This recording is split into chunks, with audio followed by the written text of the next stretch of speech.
Just when you thought the world couldn't get any more ridiculous, you discover something so preposterous that your sides could be used to propel the next space shuttle into orbit.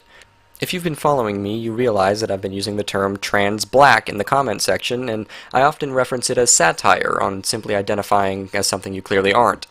Even during a stream with Sargon of Akkad, Milo Yiannopoulos made the prediction that someone will come out as trans-black eventually. Well, enter stage right, Rachel Dolezal. She is the president of the NAACP chapter in Spokane, Washington.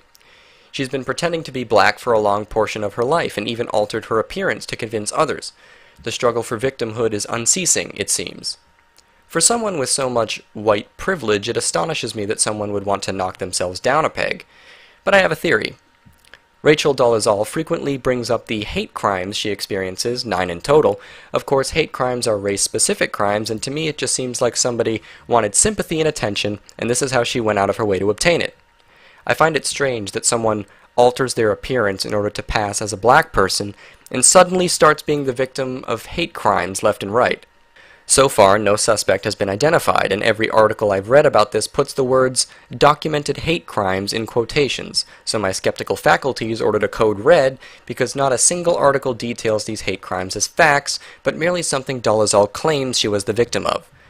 There were other witnesses to one of the crimes she claims she's a victim of.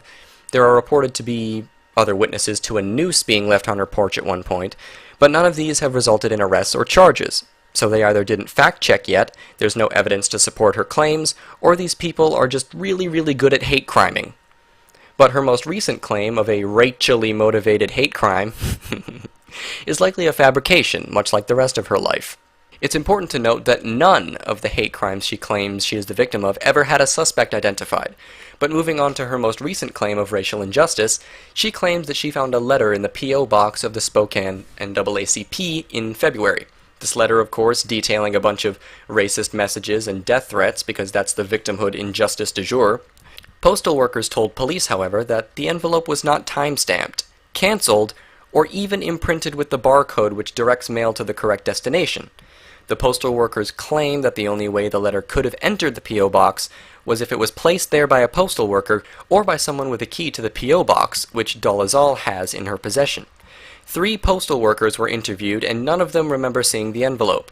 All of them detail that they have never seen mail get into a P.O. box without the barcode, which Dolezal's letter did not have. They did find DNA belonging to a male on the envelope, but no matches were found. Several other pieces of mail were sent to Dolezal previously with the same handwriting.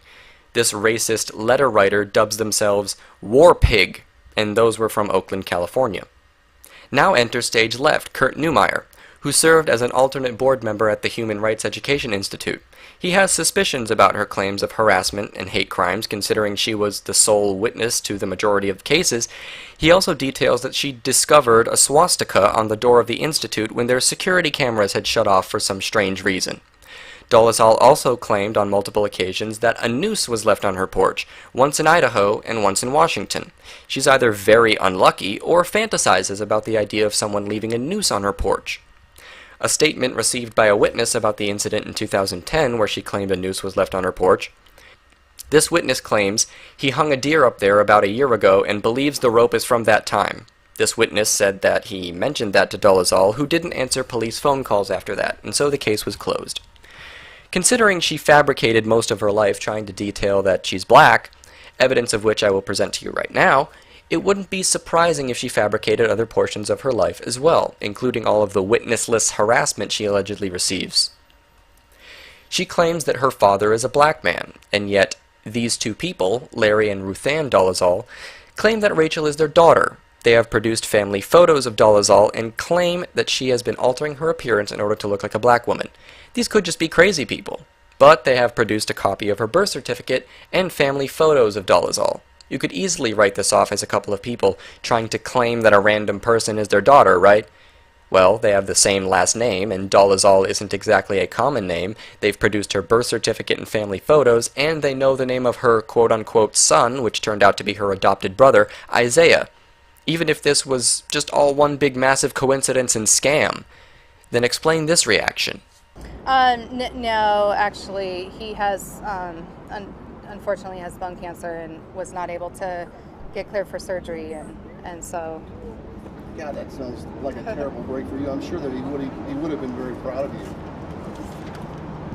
Is that your dad? yeah, that's my dad. This man right here is your father? Right there? You have a question about that? Yes, ma'am. I Okay. was wondering if your dad really is an African American man. That's a very, I mean, I don't know what you're implying. Are you African American? Are you African American? Are you African American?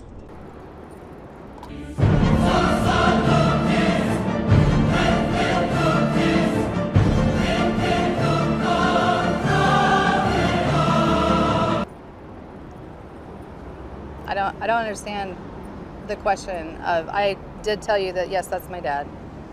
And he was unable to come in January. Are your parents, I'm are they white? Oh boy, the look on her face is priceless. Are you African American is not a difficult question to understand, and she got the hell out of that interview quick. Considering she calls Isaiah, her adopted brother, her son because she has legal custody of him, then perhaps the African American man who she claims to be her father adopted her in some way, and that's why she feels comfortable claiming that he is her dad while forgetting that she can't speak English when asked if she herself is African American. But that's just speculation on my part. Now on to the fun portion where we get to look at the reactions from people to this incident. Of course, Rachel is so super duper shocked about how much racial hatred she's receiving on Twitter, and of course she has the support of Godfrey Elfwick. Holy fuck. But thank goodness Godfrey is there to stand up for trans black women everywhere. She has retweeted this, so perhaps she does consider herself a white woman who transitioned into being black. Must be for all of that juicy victim privilege.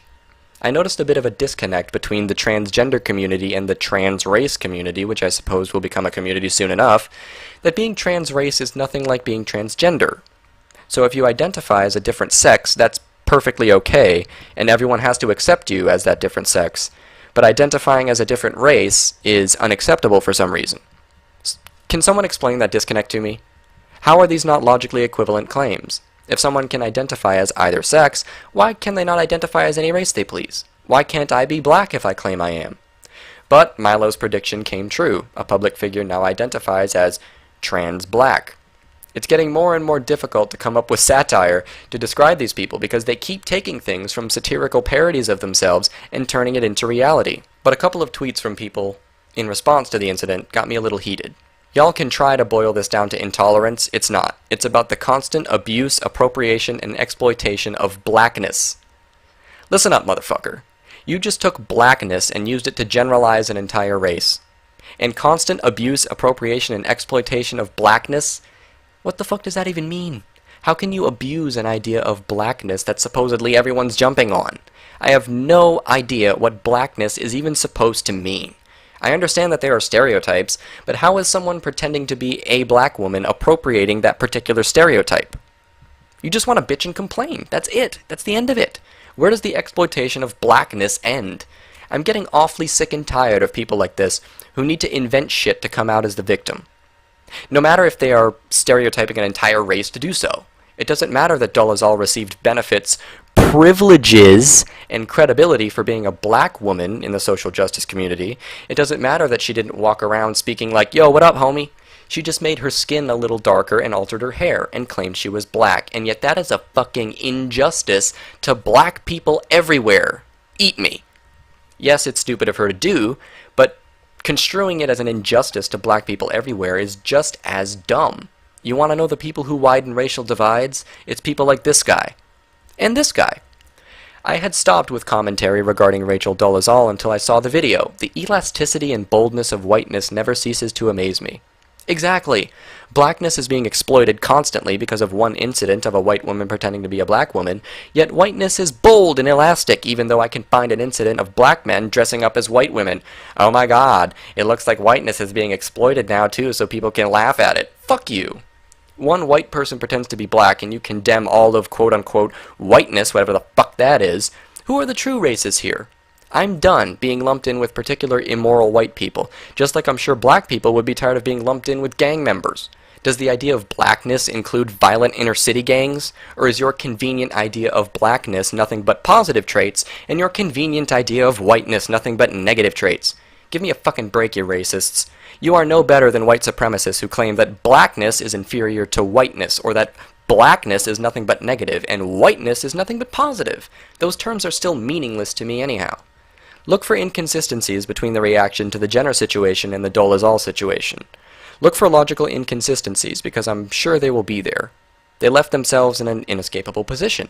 Either they don't recognize Dolezal's transracialism and look hypocritical regarding the Jenner situation, or they do accept it, and they must stop calling me a straight white privileged male the moment I identify myself as a black woman. Good luck. I think we should end this video with something special, just to show how ridiculously stupid this story actually is. Aha! I've got it.